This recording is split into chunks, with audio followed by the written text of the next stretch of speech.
Hey, it's Drew. Thanks for being back with me here in our Continue Discover the Way videos. We're just trying to continue to equip you all to have fruitful conversations about what it means to follow Jesus. And this week, Holy Week, is the week where more than anything before, the conversation about Jesus's life and death, his journey, becomes just a part of what we naturally talk about. Our whole week, not just here at RiverTree, but even in our culture, is being shaped and nudged by the life of Jesus kind of breaking in. So I want to encourage you just to have fruitful conversations, just to engage with your neighbors, talk to them about Easter.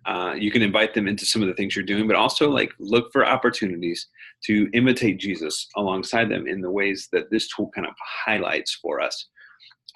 So as we're kind of talking through Holy Week, man, in your IDR, get into the life of Jesus.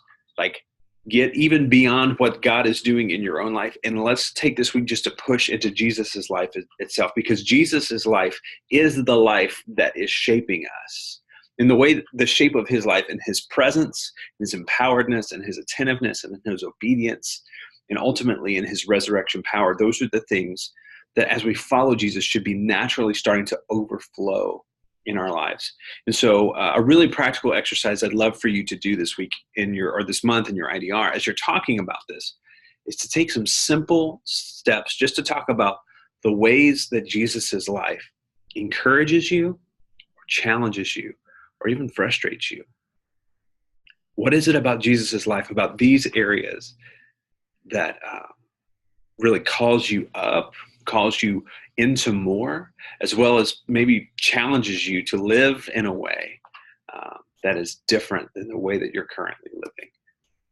Talk about the Easter story. Talk about Jesus's journey to the cross. If you're not reading in the Gospels this week, just take one of the Gospels and read in the last few chapters as Jesus moves towards the cross and is crucified and is buried and is raised, and just reflect, what does it mean for my life to be shaped by this story? Because as Christians, as we are defined by the work of Jesus, this week we are lifting up the work that tells us who we are. And so I encourage you in your IDR to spend some time talking about Jesus's story and how it is shaping your story.